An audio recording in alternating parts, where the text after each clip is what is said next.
Thank you, Chairman. I always feel in coming back to Cambridge that I am the prophet without honour in my own country. But there we are. We'll draw a little veil over those for the moment. What I'm going to be talking about this afternoon is a reflection really on last week's NatCon conference, on the works by Yoram Hazany on national conservatism, and of course, fundamentally on Edmund Burke, where we all start. And what I'm going to try and do is to weave that into a fairly broad pattern that we can then debate and identify which bits we're happy with, which bits we're unhappy with, how we think it copes with the extraordinarily different nature of the composition of our population, and so on. So that's the broad attempt at a spectrum. Now, the conventional view, and here I am reflecting my own work on the one hand. By the way, I should say that I got interested in political thought when I was an undergraduate. Those two remarkable papers in the History Tripos, which I think in one form or another still survive, the History of Political Thought to the middle of the 18th century, and then Theories of the Modern State from the middle of the 18th century. And we had a remarkable tradition of people teaching them. I mean, Quentin Skinner was just beginning. Obviously, Maurice Cowling was drawing to the end, and so on. So it was a remarkable tradition. I then adapted much of that work into the essay which I wrote, again, very much a product of the Cambridge Circle of my time, the volume published by Cambridge University Press, called The Renaissance in National Context, again, which was edited by the late Roy Porter, and a Hungarian historian whom I've never met called Tisch, and I wrote the essay on England in there. And much of what I'm saying incorporates that work essentially on the English response in the 16th century to another movement of universalism that attacks the idea of the nation state, which is, of course, Thomas More, radical Catholic Christianity, and rooted in Augustine's city of God. So there's the big pattern. Let's begin. The conventional history of conservatism, as we all know, sees it as an essentially reactive movement, reactive to the French Revolution, and drawing its origins clearly from Edmund Burke's astonishing reflections on the revolution in France. Now, can I ask, how many of you have actually read it? Isn't it boring? 90% of it is awful. I mean, those turgid pages on assignats and weights and measures. And then there are 4 or 5 paragraphs that are some of the greatest prose written in the English language, which redefine human thought, remember, it's very important that one realizes with Burke, Burke is essentially an aesthetician. I mean, he is obviously a great public speaker, he's a great politician, a great rhetorician, but he writes the extraordinary early essay about the idea of the sublime, notions of what is beauty, what is the sublime, and so on. And I think that what he found with the French Revolution, and why he understands it in a way which nobody else did. Remember, the initial English reaction to the French Revolution was to think it was going to be a rerun of 1689. When Burke's reflections were this extraordinary tirade, when they were published, the Prince Regent, the future George IV, said to him, "Such stuff, Mr. Burke, such stuff." In other words, dramatic, overplayed, over-emotional. But it's precisely Burke's instinctive understanding of the magnitude of the event of the French Revolution, which means, of course, that those few paragraphs are some of the most astonishing pieces of political prophecy ever written. Remember, the Reflections is produced just after the March on Versailles. The terror hasn't happened, the militarization hasn't happened, obviously Napoleon hasn't happened. He predicts all of them. He grasps that this is what it will do. And I think it's essentially his ability to sense the inwardness, the depth of the event that accounts for this fact. And what is it that he seizes? What does he see as the fundamental problem with the French Revolution? The problem is, and this I hope will surprise at least those of you who are not familiar with it, he sees it as the triumph of reason. a reason which is unanchored in actual human experience, which is a product of mere arbitrariness, which is why you get the extensive sections on the changing of weights and measures, the introduction of the metric system, of the replacement of all units of local government. What you do is you have a notion of an abstract human reason that simply operates irrespective of time and place. And he regards that as the fundamental, and again, it's bearing in mind, most of us pretend to respect reason, although very few of us actually practice it, because again, as Burke points out, our emotions are so much more important than our, chaps especially are driven from down below. Remember, I specialize in the history of the reign of Henry VIII. But what Burke does, he recognizes that this rootless reason is the root of political tyranny. That is essentially what he is saying. And I think we need to understand this. It's a very uncomfortable feeling. I would argue that essentially that rootless universalizing reason is the basis, not simply, as we all think of as the utopian movements, again, deliberately severed from time and place, the whole point of utopianism. It deliberately separates itself from the local, the particular, the historic. And it's not only the universalism of communism and whatever that we see as originating from that. I think, that the curse of Cain, of reasonableness, also attaches to what we call liberalism. I think liberalism naturally consumes and destroys itself. It has no end beyond, and it can't stop. Once you actually start that process, there's no way it stops. So Burke then comes up with the opposite argument. He comes up with the notion that instead of rootless reason, we need to go to specificity, peculiarity, history, the local, and above all, within the form of the nation state. And this is seen as the basis of the conservative tradition. In the same way, again, the whole Kaduri, when I left Cambridge, I went to LSE, where one of the great dominant figures was Eli Kaduri, and his work on nationalism, which again sees nationalism as essentially a development of the French Revolution. Now, I think this history is short-sighted and wrong. And it seems to me that although clearly Burke formulates this in response to the French Revolution in those extraordinary paragraphs with totally remarkable prescience, force of language and whatever, I think the idea that conservatism is sort of invented at this point is simply wrong. And particularly it's wrong in England. And we have to talk about England. We cannot talk about Britain. Remember, there is no such thing as a history of Britain.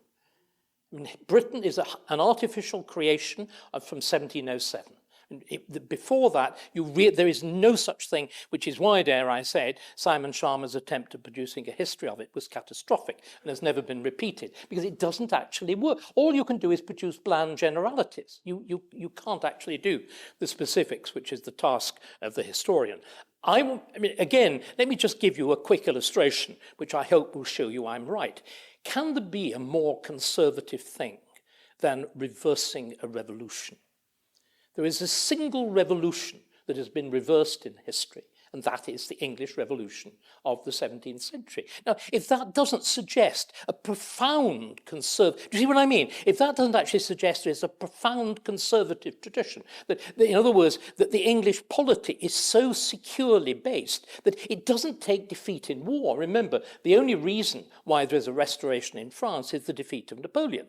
And then it's the shallow and often absurd structures of the French restored monarchy. In England, in between 59 and 60, there is a deliberate, thoughtful and careful restoration, the products of which, of course, we saw on glittering display during the coronation ceremony, because you reconstruct the entire royal regalia, which the Puritans had deliberately smashed. Remember, the smashing of the English regalia is very much more thorough than that of the French, because the French, by the time you've got to the end of the 18th century, you have a notion of museumology, you've got a notion of history, so you destroy the 18th century artifacts artifacts, whereas you keep the Carolingian main de justice, the ampoule and all that sort of thing. They all survive. Not with the Puritans in 1649.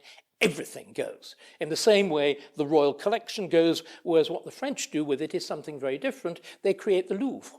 They turn the royal palace into a museum, and so on. So there is then this astonishing, what I would argue, entrenched natural conservatism in the English tradition. What I want to do now is to explore its origins, to see where it comes from, to discuss why it's so strong, to also look at the earliest, as it were, deliberate attack on it, which is Thomas More and Thomas More's Utopia, and to put that, and indeed the complex of works, because you can only understand Utopia if you also look at it in sync with the history of Richard III. The two of them are written very deliberately together, and the English response to that, which again I think shows the durability, the sophistication of the English tradition, but also, most importantly, the ability of the English tradition, uniquely in Europe, to absorb the whole flood of Renaissance political thought, the whole flood of Cicero,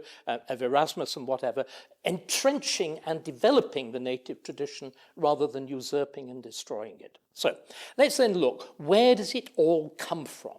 What am I claiming is the origin of English conservatism? It does also involve something else. It involves standing, and it will not surprise any of you who've read any of my stuff, it involves standing all of our assumptions on their head. We tend to think of the history of the English Parliament, we tend to think of the history of law and property and freedom of speech and whatever in England as essentially progressive. We tend to think of them as developmental. I don't think they are. I think that they go back deep, deep into the medieval past and really don't change very much. And what's peculiar about the English Parliament is not that it's innovatory, but it's a quaint antique survival. What we need to remember, is when Charles I is trying to sort out English government at the beginning of the 1630s, Parliament is obstructive, it's tiresome, it's stupid, it's locally based, and you've got this glittering new absolute monarchy rising in France that, of course, has been able to junk the Estates General and get on with proper sensible government. It's a bit like the clash between us and China. I'm being serious. It's very, very similar, and a very, very similar ideology of progress, efficiency, engineering, technique. It's no accident at all. The world, particularly of Louis XIV, that essentially rationalist world of the great ministers, of people like Vauban, the Minister of War, and so on. So England then, an outlier in so many ways, and essentially survivalist. The first time, I think, again, Hasoni agrees with this, Havery also, the first time I think that you see this fully articulated is in the 15th century. It's with the work. With the work of the Governance of England and Sir John Fortescue. But I think equally it's a mistake to put too much emphasis on Fortescue. Fortescue writes it all out, and he's particularly useful because he draws the contrast very explicitly with France. But I think it goes back far, far further. The English legal tradition is already fully embedded by the 13th century, by Bracknell. It's perfectly clearly there. The notion of a king essentially under law is there. And again, it's the coronation provides the most wonderful text for us all. If you look at the first, admittedly now butchered article of the Coronation Oath, which was heavily altered in 37 and 53, and in the most recent coronation, to reflect the fact that the monarch, post the Statute of Westminster, is the monarch of several different realms. But that first article of the Coronation Oath goes back to the coronation of Edward II, the wicked son of the great King Edward I, and at the beginning of his reign, you put in a new oath into the sequence of coronation oaths, which says quite simply, the king promises to rule not vaguely in accordance with the laws of Edward the Confessor, not vaguely in accordance with inherited tradition, but according to the laws which the community of the realm shall have chosen, which the people, is actually in the future perfect tense, shall have chosen, which the people, i.e. those sitting in Parliament, shall have chosen. So now that suggests both an institutional fixture of Parliament, it suggests a clear notion of, if you like, monarchy, which, despite enjoying vast prerogatives, despite enjoying the political initiative, is nevertheless basically expected to obey the rules. And the rules are above and beyond the monarch.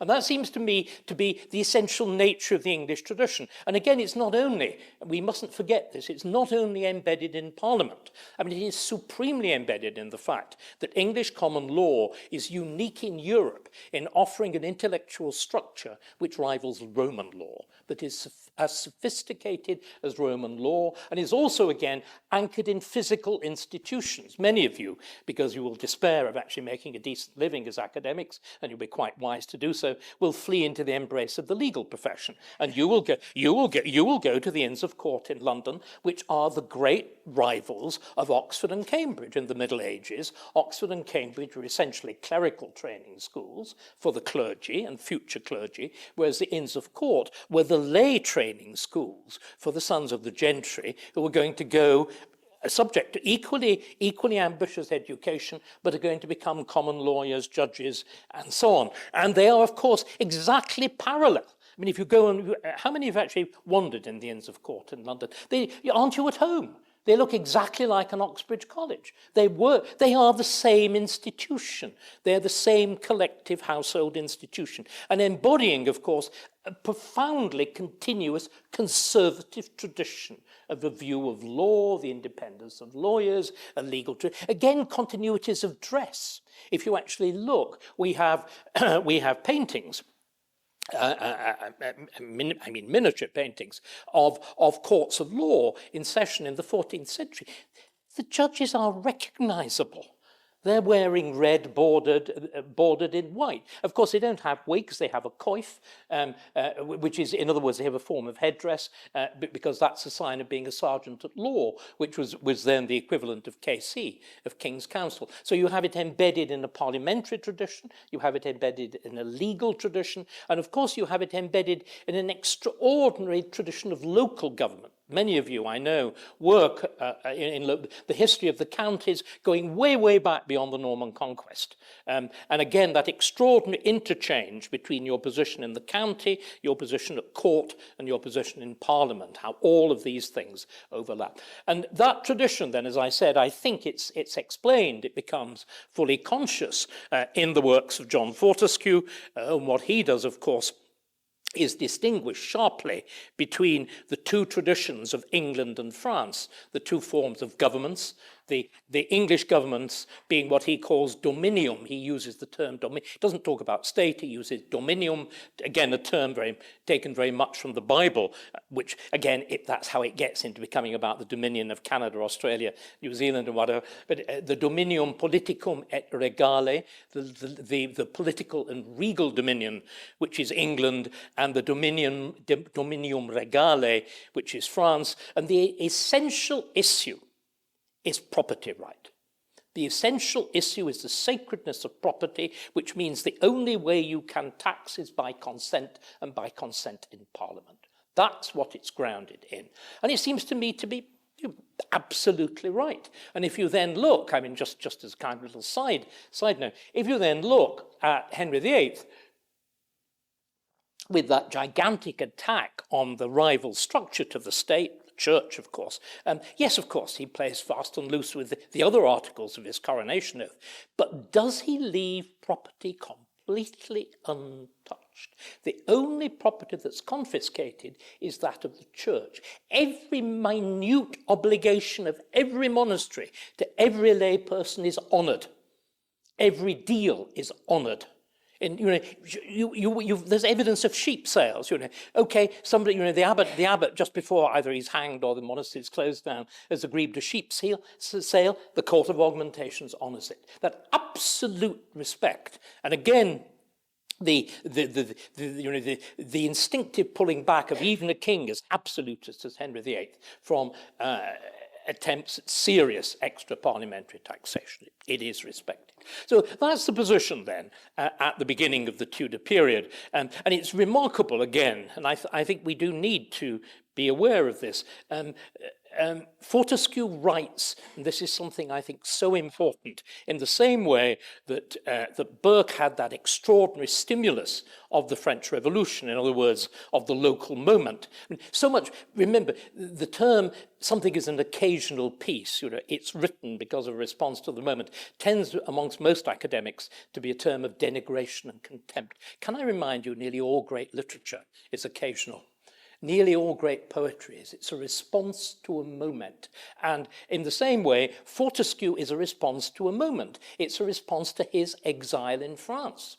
And what he says, he repeatedly quotes the New Testament, you shall judge by their fruits. He looks at the levels of entrenched poverty in France, at the misery of the villagers, at the nature of the French diet, and modern evidence absolutely sustains what he says. One system produces a rich and prosperous population and a rather small one.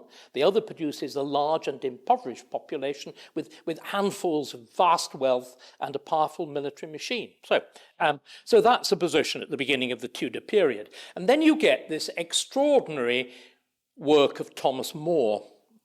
If you look at Thomas More at Utopia, and you look at what is published just before it, Richard III, again, I think it's really important that you realize what More is drawing on. Thomas More is drawing essentially on the tradition of Augustine's City of God. Do we all know why Augustine writes the City of God and when? In response to the fall of the Roman Empire. It's in response to 410. I always fear we're in 410. I think we are. There are terrifying analogies to 410 in 2023, but that's a matter we can discuss later. But again, what it is, it's an occasional piece. It's an occasional piece in which he says, of course, what he's essentially arguing is that Christians, A, are not responsible for the fall of the Roman Empire, and B, that the Roman state had no moral value. That's the essential point. And what you can see is it's a double, this then becomes, it's very modern. It's very much like, for example, what happened to the German state with the catastrophe of the Holocaust. What I'm arguing critical race theory seeks to do to the history of the West, it's a process of delegitimation. And what Augustine does is confront it head on, but at the back of St. Augustine, of course, Augustine is having an argument with Cicero.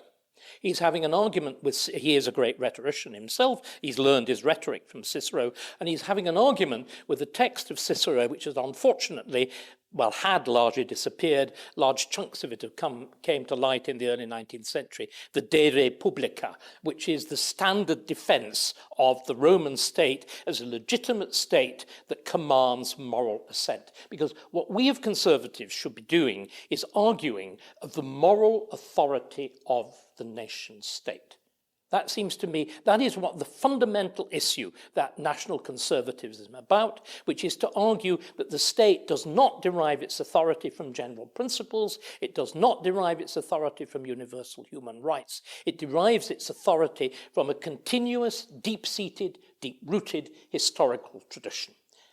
Which, again, Cicero understands perfectly with Rome and the great dreamer Scipio, which was one of the few bits of the De Republica that was actually available to them in the early in the early Renaissance period, puts that idea, and it's much more clearly developed in the whole text as we now have it. Again, the More's imitation of St. Augustine is complete because he also writes a specific, again, this is very interesting. Have many of you looked at his History of Richard III, which is, of course, the foundation of Shakespeare's great play and Hall's Chronicle? We tend to think of it as a chronicle history. when it's actually written first, it's not. It's written in Latin. And what it is an attempt at is, if you like, the delegitimation of English history. What it's saying is that you cannot derive any moral authority from English history because it, in the words of Voltaire, it's a succession of crimes, mistakes, and whatever, with this appalling figure of Richard III at its heart. So you've got to understand those two things together. Now, what I want to get round to now, which is why I did my little plug for my essay on the Renaissance in national context, there is an immediate response which has not been understood to More. There is an immediate English response which effectively says More is wrong, that the English state is a moral state, is a valid state, is a state that commands obligation. And you can see it within literally 2 or 3 years. The first of the texts is Thomas Eliot's The Book of the Governor, which is 1532. And what's very striking about, and Eliot, by the way, is a very close friend of Thomas More, though he's forced with the horrors of the 1530s to repudiate him. But what Eliot begins with in the start of the Book of the Governor is a remarkable direct argument with More. More takes the idea of res publica and translates it into English as common weal, commonwealth, which is the usual English translation. He then argues that because property is held individually and not in common, therefore the state is illegitimate and the state is merely an assembly of robbers operating in the very, very much typical left-wing argument. It's operate again in the name of power. I mean, it's the classic formulation. So what Eliot does is remarkable. He points out that More gets the translation wrong. The translation of res publica is not commonwealth, it's public wealth. In other words, it's the sense of a structured state, a structured overall state. What he then argues is that the English state, of its history, its institutions, its traditions, exactly like the Roman Republic, commands moral authority. And what I think is the striking thing is that if you think about what I gave that quick description of England, with the Parliament, with the highly structured nature of English law, if you look also at the relationship of localities to the centre and the way in which a gentleman will progress from a local appointment through to a more important one, the resemblances to the Roman Republic and tradition are very, very striking. And they immediately understand this. And again, I think one of the great peculiarities of England is that because of this parallelism, the English upper class is able to absorb the Renaissance in a dramatically effective way, much more so than the French or the Italian or whatever, where sectional groups can pick it up. Whereas in England, you get this extraordinary change that by the end of the 16th century, whereas virtually no gentleman had been to Oxford or Cambridge at the beginning of the 16th century, by the end of the 16th century, virtually everybody has. And they've all undergone a Ciceronian, Erasmian education with the extraordinary consequences that, for example, Michael, looking at the history of Parliament, will see in the levels of parliamentary debate, discourse, and everything else. And so there is that immediate response, which is to say that England has this sophistication of structure. And it goes on from that in vast arrays of works, which I summarize in that essay. But it finishes in the most important of them, which is by Sir Thomas Smith, who is briefly Secretary of State to Elizabeth I, is a man, I think, who deserves extraordinary honour. He resigns as Secretary of State because he finds taking witness depositions under torture disgusting. And I think that seems to me to be something that we should, at a time when it was taken for granted, is something that is a mark of deep moral authority. Remember, in France and other Roman law systems, torture is automatically applied in every criminal case if you are below noble rank. In England, yes, the penalties are horrible, but you are condemned, save in treason, and the whole business of the rack and whatever actually is very unusual. It requires specific royal authority, and even so, Smith, as I said, finds it disgusting. But anyway, what Smith writes in 1569 is something quite extraordinary. It's called De Republica Anglorum. In other words, directly copying Cicero, but even more so, the other great influence on all of these people is Paduan Aristotelianism. It's the Republic of Venice and the great university of the Republic of Venice, which is at Padua, and that my generation of people like Richard Morrison and all the rest of it, they'd all been there. And it's Contarini who writes the first great take on De Republica, which is De Republica Venetorum, the Republic of the Venetians, and clearly what Smith does is echo that. But what is astonishing, and which comes home so interestingly to what we're doing now, what I've been talking about, that inspiration of the moment, he ends it by saying, this is not an imaginary commonwealth. This is how England is governed on this day of July, in whatever year it is of Queen Elizabeth I, and this is as good a system of government as you will find anywhere. Do you see what I mean? It's the specific, it's the local, it's the historical, it's the rooted. And it seems to me that that is what I mean by the English conservative tradition. Now, of course, you'll then all say, but doesn't this look like the Whigs? And I'm going to say yes. That, in fact, Whiggery is profoundly conservative. And what I think we've got wrong is that Toryism is the innovative thing. Toryism, all of this nonsense of divine right monarchy, is completely un-English. We don't do it, which is why I found the coronation of Charles III terribly alarming. As I was saying in the car on the way in, I felt Welby was playing the part of Lord to Charles III, you know, and it was. I thought it was profoundly uncomfortable. But what you have then is. Divine right only really comes in a fully. Even Henry VIII doesn't claim it. It only comes in fully with James I. And here again, there's a very interesting trick, which again, one of the great figures of Cambridge history. Are we all familiar with Frederick Maitland? The great work of Maitland. I mean, Maitland's constitutional history is one of the great unacknowledged works of English history. Go on, it's also beautifully written. He's a most wonderful, wonderful writer.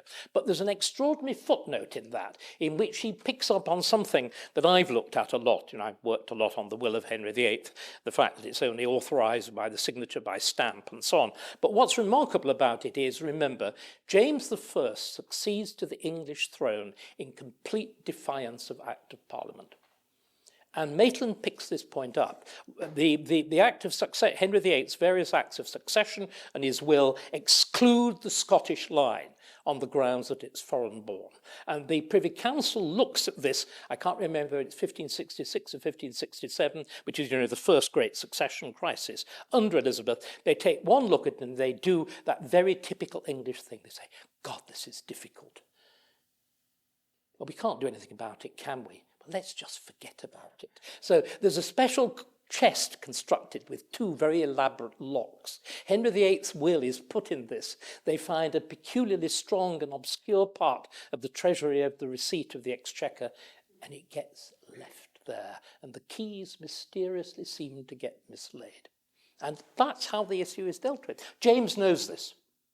And James is therefore able to claim a succession by indefeasible hereditary right, which is totally un-English. If you look at the Tudors, if you look at the settlements of the Crown, not only under Henry VIII, but under Henry IV, Edward II, they are all embodied in parliamentary action. So what we need then, I think, is to realise that we're actually in a much better place than we think, providing we have that respect for this tradition, this institutional tradition, providing we understand its depths, providing, of course, we understand, and I want to stop at this point, that the English constitutional tradition, the English, rather conservative tradition, incorporates all the liberties that are claimed under human rights legislation, that they are intrinsically here.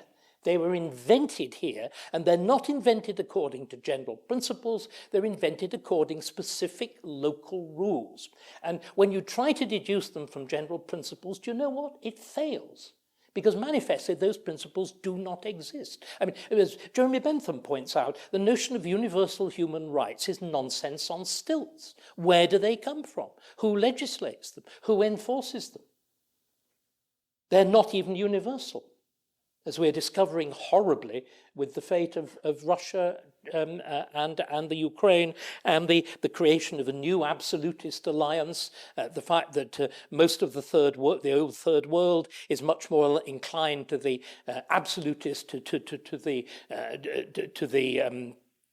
dictatorial side than it is to our own. So it is that extraordinary nature of a conservative tradition, which in the wonderful phrase of Disraeli, who again is obviously part of this tradition, is naturally progressive. So a wonderful contradiction, which is a good note on which to end. Thank you. If you look at response to the French Revolution, which might be termed as conservative, you have Burke on one hand, but on the other hand, in the continent, you have something that is very different in nature, and that has no comparison with the Whiggish criticism of revolution. You have people like Joseph Temest with praise of the execution. You have Hegel. You have wildly different tradition. Yeah. Haller, yeah. I was wondering if you think that these traditions, so fundamentally a continental conservative tradition and a British conservative tradition, have something. English, please. I'm trying to reintroduce this word into the language. I mean, I'm being really serious, because the Scottish tradition is entirely different. There isn't a parliamentary tradition. There isn't a tradition of common law. Remember, Scottish law is Roman law. There's a use of torture. I mean, it's absolutely radically different. Yeah. Sorry. Yes. So, if you think there is such thing as a conservative tradition that unites Europe and England? No, you're absolutely. There isn't one. I mean, I think this is where we've got this so badly wrong. It's again the point that was being made by my friend Douglas Murray at the NatCon conference. Nations are different. There isn't a common form of nationalism. You see, this again, because what we've tended to do with academic life is to reify abstract nouns. So if you have an ism, you tend to think, this is crude Platonism. You tend to think there must be an ideal type of nationalism. That's again what Kaduri was trying to do. This is absurd. National traditions are as distinct as national histories and national experiences. So they're radically and wildly different. And the conservative of continental Europe, it draws on absolutist traditions. It draws on traditions of not simply absolutist, but tightly structured aristocracies, which again is not the case in England. Remember, the whole definition of class in England is deliberately loose. If you look at the aristocracy in England is simply a parliamentary elite. It's an hereditary place in Parliament at the head of a much broader landed class. And the entry to that landed class, again, Smith, one of our problems with history is we tend to think we're cleverer than they were. These people do understand their own societies, and the first place we should begin is with their self-understanding. And if you actually look at Smith, he has the wonderful phrase that being a gentleman is good cheap in England. In other words, it's jolly easy to do. All you need to do is to go to one of the two universities. Think about this, chaps. Go to one of the two universities, or you have qualifications in law, and you maintain the port and state of a gentleman. You have a certain amount of money. It's behavioural. It's behavioural. It is not the entry into a noble elite which is guarded by structures of heraldry, of 14 quarterings and all that sort of stuff, which is the continental tradition. So you're dealing with see what I mean? You're dealing with a wildly radical tradition, which is why, of course, conservatism goes in a completely different direction in England. Conservatism becomes populist. In the good sense of the word. It becomes the first in England. It becomes the first genuine mass party. That's the creation of Disraeli. Again, the whole way in which reform works in England is not, the Chartists, the suffragettes, whatever. It is the problem where you think that all rights are the result of protest. But the protests in England are very peculiar. They're not to tear the system down, they're to join it. We want the vote in Parliament. We want to be part of this process. We want a seat at the table. This again produces a reformist politics as opposed to a revolutionary politics. And it seems to me this extraordinary avoidance of revolution from the 17th century, and this very fact that you reverse you very deliberately reverse a revolution, and then of course you don't get it quite right. I am filled with admiration of the politicians of the late 17th century. They know they don't quite get, they know they get it very wrong in 1660, that was much better than Oliver Cromwell. And then in 1689, everybody settles down and thinks, well, how do we really sort this one out? And curiously, of course, they don't use Locke. They don't use doctrines of abstract rights. They cheat. They're characteristically English. They lie about the fact that James II had abdicated. The whole thing is founded on a convenient lie that involves evades raising any fundamental question. You sort out the fundamentals without changing the apparent rules. It's immensely clever. But I think you've touched something so fundamental that there are different nationalisms, there are different conservatisms, and we need structures of analysis that deal with this immense local specificity, which of course is brilliantly pointed to by Burke. I mean, that's what it's about. Please. I was going to say, do you think the growth of nationalist movements in Scotland, Wales, and Northern Ireland is testament to the failure of the sort of the 1707 attempt to almost craft Britain? Yeah, I mean, what again you see, what is really important to understand is that Britain is, again, there is a history of Britain, a post-1707 history of Britain. And it's very peculiar because there is no such thing as a British nation, is there? Britain is an identity which is essentially for export or to be adapted by immigrants. We also have radically different kinds of nationalism within. Do we all know which are the first international soccer matches? Who are they played between? England and Scotland. They're played between England and Scotland. And England, again, although you get glimmers in Linda Collins' very misleading survey of Britons, there's hardly any serious attempt in 1707 at producing a single national consciousness. Do we all, again, this is something that that Nigel Biggar was severely criticised for saying. It's absolutely true. Again, at the NatCon conference on the subject of Scottish nationalism. Scottish nationalism, the whole Braveheart myth, is a complete lie. Do we realise what Scotland preserves in 1707? Do we know what Scotland preserves? It preserves its own legal system. It preserves its own currency issuing rights. It preserves its own church. The monarch changes religion when they cross the border. Brutally exploited by Princess Anne, which enables her to marry a divorcee. She scuttled across the border, to get Commander Lawrence under her ample. Well, she hardly ever wears a skirt nowadays. She always plays the trouser role, doesn't she? But anyway, and we can all speculate on what that means. So it's got its own legal system. It's got its own court. It's got its own heraldry. I mean, when Conrad Russell, when we were talking about Russell, when Margaret Thatcher wanted to set an example in the 1960s of shutting down a malfunctioning university, she wanted to shut down the University of Aberdeen. Conrad Russell, deep friend of mine, Bertrand Russell's youngest son, the Earl Russell, the brilliant historian of the 17th century, Conrad had this immense stoop like this, great beak face, and rose in the Lords, did the honourable lady in the other place, forgive my antiquarian intervention, did she, you quite understood the poor conduct of the University of Aberdeen, but did the lady in the other place realise that in order to close the University of Aberdeen, she would have to repeal the Act of Union? shattering. I mean, absolutely, but done with this deliberate, and doddery antiquarianism. Then suddenly, this magnificent performance, this arrow-sharp wit.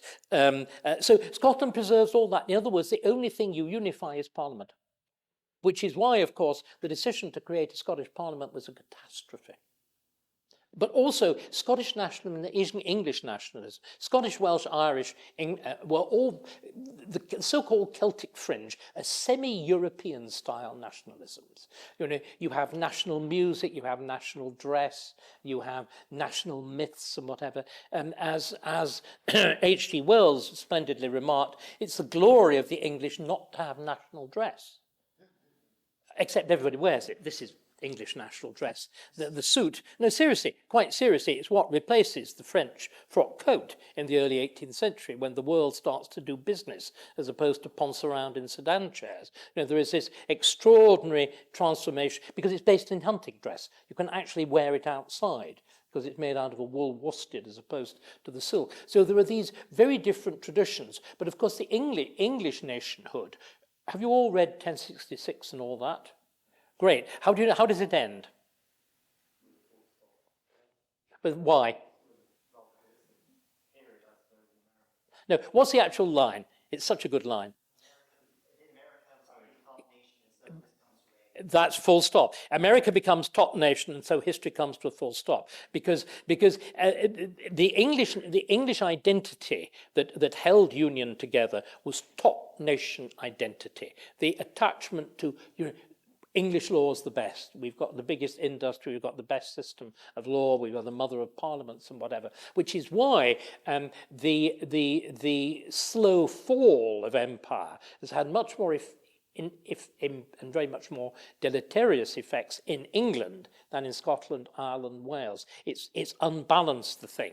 And remember, right from the beginning, the monarchy goes out of its way to emphasize the different national traditions, even the Georges from the 1720s.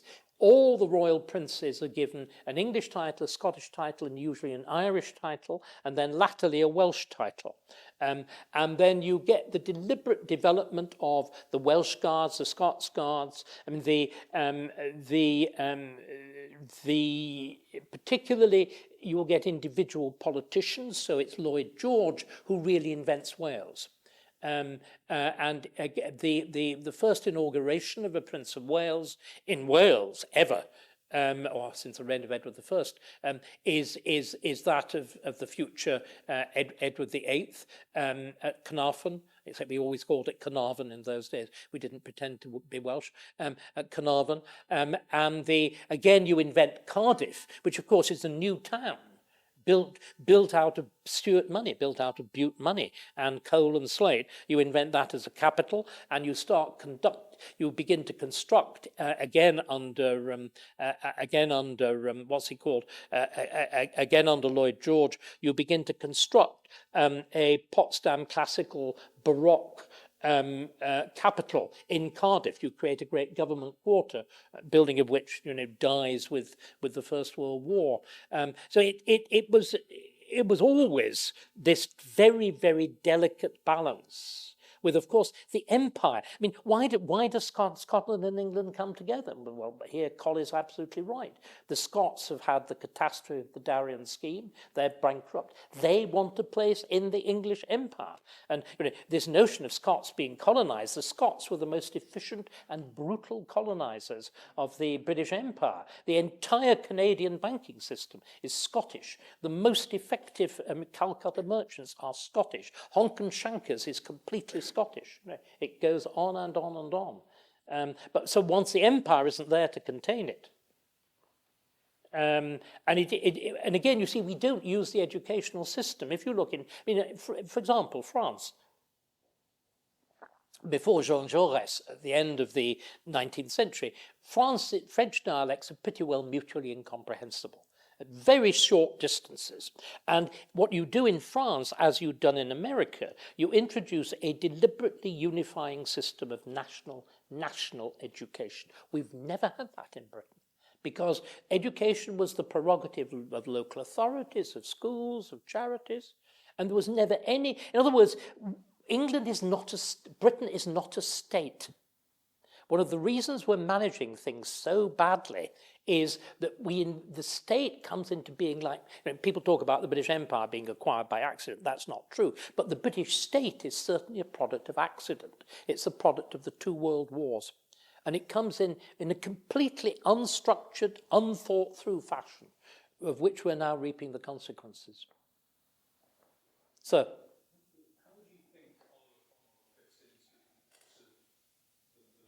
great. He fits in very clearly. Cromwell, of course, very quickly realizes, remember there's a wonderful phrase, that despite having cut the king's head off, you need a constitution with something monarchical in it. Of course, his is a monarchy, which is exactly, it's Caesarian. It's founded on, when he has the great recoinage of 1656, he's shown in profile like a Caesar with a laurel wreath, with the inscription going around it in Latin, by the grace of God, protector of the republics of the English, the Scots, the Irish, whatever. It's an imperial military monarchy, just like that of Rome or of the Romanovs or whatever. And of course, it's in direct tension with Parliament. And you can see again how he's trying to, and how indeed right throughout the 1650s, there is, Anna Kay's work is brilliant on this, how there is this rapprochement with monarchy. You look at the two protectorial inaugurations, the second of which I think will be the model for any future non-coronation coronation. The coronation chair, complete with the stoon of Scone, or is it the other way around, is brought into Westminster Hall. He is invested with the purple robe, an orb, a sword, but not the crown, on the Bible. But it's monarchical, but as far as he dare, and remember, Cromwell's funeral is the most magnificent royal funeral in English history. The most royal funerals, you had a prone image of the monarch, which survived until the disastrous firebombing of Westminster, of the cloister of Westminster Abbey in the Second World War. A monarch was buried under a crowned and robed image. So that extraordinary moment of the Queen's funeral, which I think was the most moving of the two things that were the most moving of the lot: the removal of the crown from the coffin. That's the last vestige of having the fully vested royal body on top of the coffin. So you remove that, and then there's simply the mere Christian left in the box, to go into the grave, and the breaking of the wands of office. But Cromwell was buried with an upright image, imperially crowned. And so the point was that a protector had no limits to his power. A king had no limits to his power. Known limits to his power. That's why there is the Restoration. You bring back, this again is the paradox, you bring back monarchy because it is a known thing with fixed powers, as opposed to the absolute powers of a military-based dictatorship like Cromwell. So that's how it fits. I think it fits perfectly, in other words.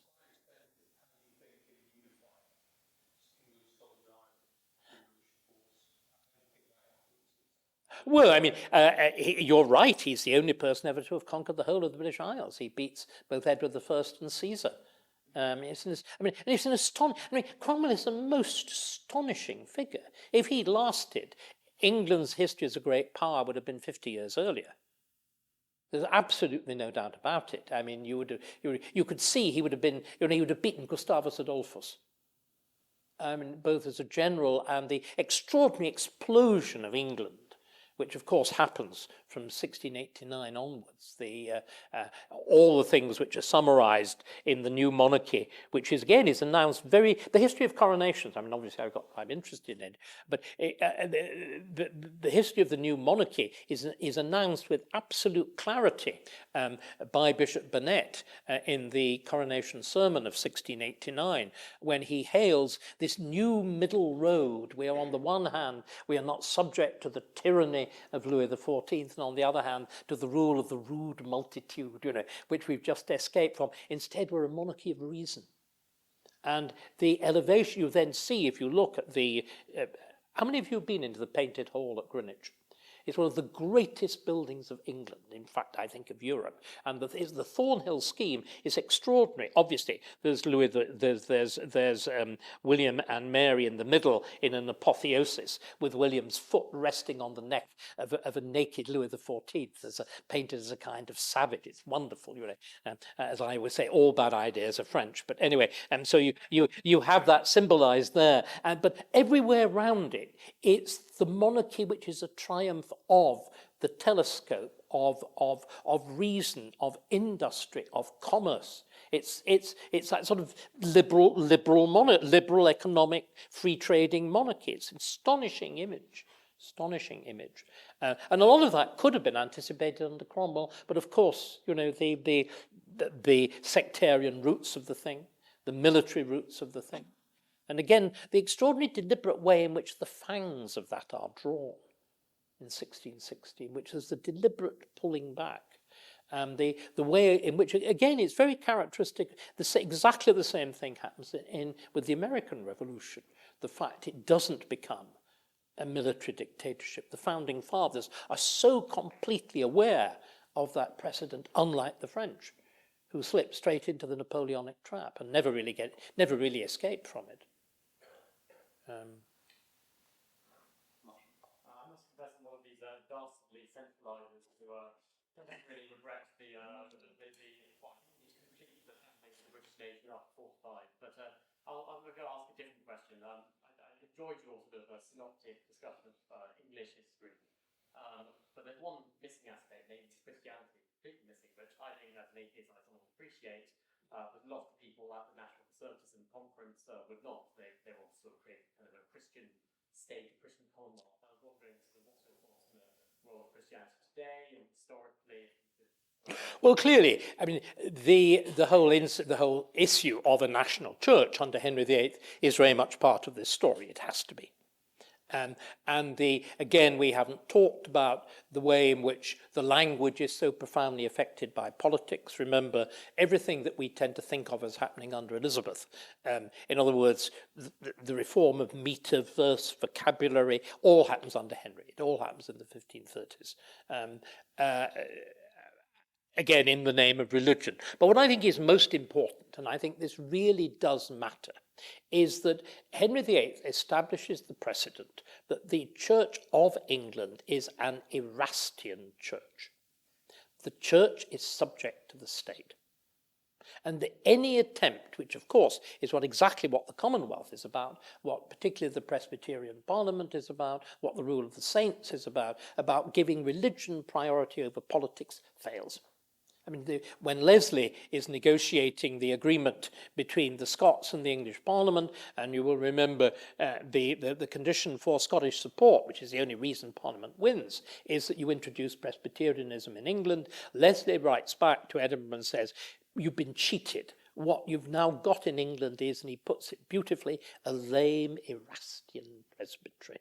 And I think this is the central point. You see, I would even argue that if you look at I made the joke when we were all coming in about the Church of England really being in its great days English Shinto. In other words, the English worshipping themselves through the king and whatever, which has always struck me as being eminently reasonable.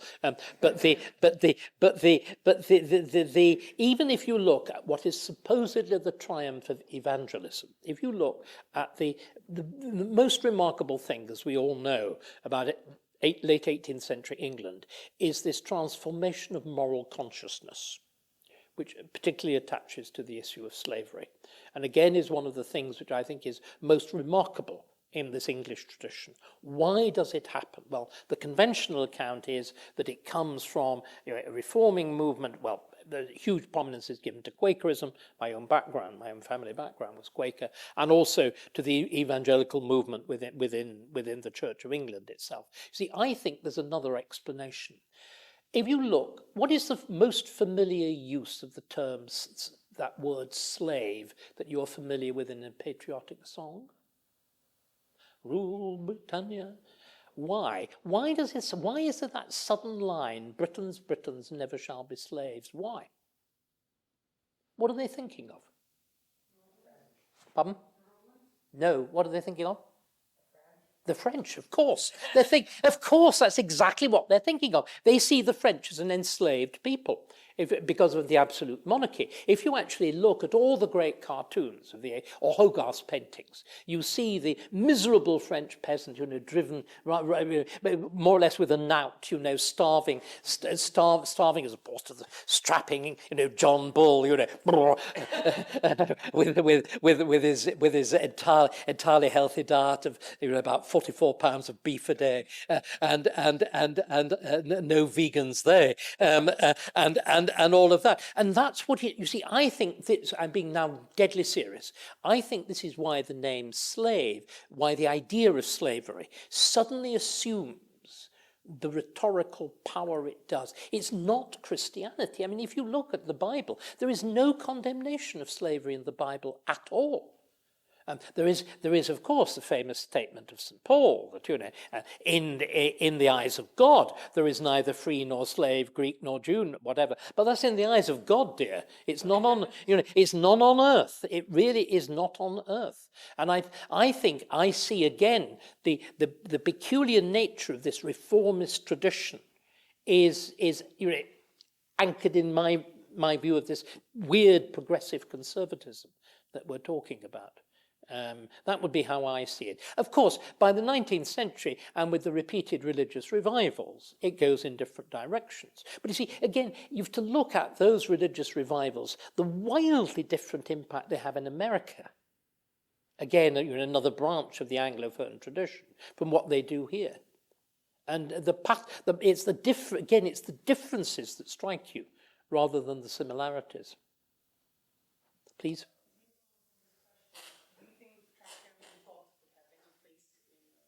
Yes, I'm sure they did. I'm not denying it's important, but what I'm trying to say is what you've got to address yourself is what uniquely changes. Why is there this? Because remember, it is a revolution of consciousness. I mean, this is what the whole business of the cry for reparations for slavery and whatever. Remember, nobody thought it was wrong. I mean, we have this bizarre notion that everybody setting up the Royal Africa Company knew they were doing something wicked. That Rustat,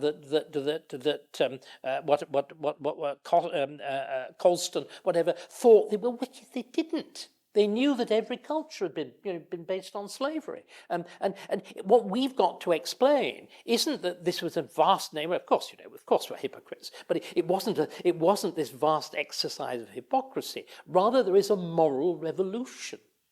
And we should be looking at the nature of that revolution. That's our task as historians, to explain that. And again, why here? And it does seem to me that it's the general elevation of the idea of liberty. I mean, why else would you do it? It's also, of course, remember, Johnson puts his finger on this wonderfully when he's... and also, again, it's something very uncomfortable. Remember, it's the political left in the 18th century which is rabidly imperialist and pro-slavery and pro-West Indies. If you look you go into one of the great monuments of all of this, which is the Guildhall of the City of London, you will see it there spelled out as clearly and vigorous. It's Beckford, the father of the wonderful queer son who's responsible for Fonthill Splendens. His great speech, he's got his monument in Guildhall because he dares to challenge Shaw III to his face over Wilkes. But he's also the great slaver. It's the wonderful Tory, therefore in a very weird position, Dr. Johnson, Samuel Johnson, who puts it most neatly: nobody yelps for liberty more loudly than a Yankee slave driver. That absolute perfection of language. Beautiful, brilliant.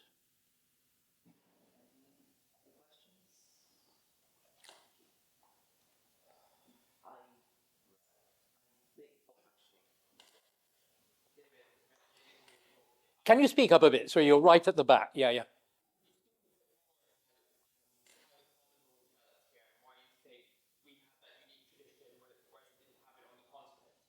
Well, I think it's simply that, remember, common law just operates on a different set of principles. I mean, common law doesn't operate on a set of principles. Common law is essentially inductive. It comes up. Roman law is essentially deductive. Broadly speaking, continental thought is deductive. Hegel, Marx, Descartes, they're all deductive models of thought, like Roman law. English thought is inductive. It's why this place is so important. You know, the revolutions in thought that take place here are based essentially on inductive reasoning. They're based on evidence. This is what the whole scientific revolution from 1689 is about. This is what I mean. I know there are other very mad aspects of Newton, but this is what the greatness of Newton is, and this extraordinarily facty nature, specific. We even write addresses differently. We begin with the specific. Most sensible people begin by writing the town, then the street, and then the number. I mean, we are primitive in England. We think, you know, oh God, I know Joe Bloggs lives there, so we'll begin with number 10. And I think it's a profoundly different cast of mind, which is, I mean, it's again, I think it's one of the reasons, it is the reason that England found itself so uncomfortable in the EU, that you have a structure which is entirely inimical to this way of doing things. And it is, you know, it is something that's profound. I mean, it was also badly corrupted. And it's been clearly, again, the things like the Supreme Court's decision over prorogation is a scandal. You know, it directly challenges the Bill of Rights. The idea that prorogation is not a part of parliamentary process is deranged. The only reason you were able to get the Parliaments Act through was by prorogation. The only reason you were able to get the Act of Supremacy under Elizabeth through was by a disgraceful prorogation. The only way in which the Second Parliament Act was driven through by the Labour government of 45 was by, I think, a parliamentary session of a day and a half or whatever it was. You know, it makes Boris Johnson look positively respectable in what he did. But again, it's once you start trying to deduce government from general principles. You see, I would argue again that our whole flirtation with this through the rights doctrines that were announced at the end of the Second World War, the creation of the so-called rules-based system of international order, the United Nations, cannot we now really admit it's been a disaster. It has been simply a disaster.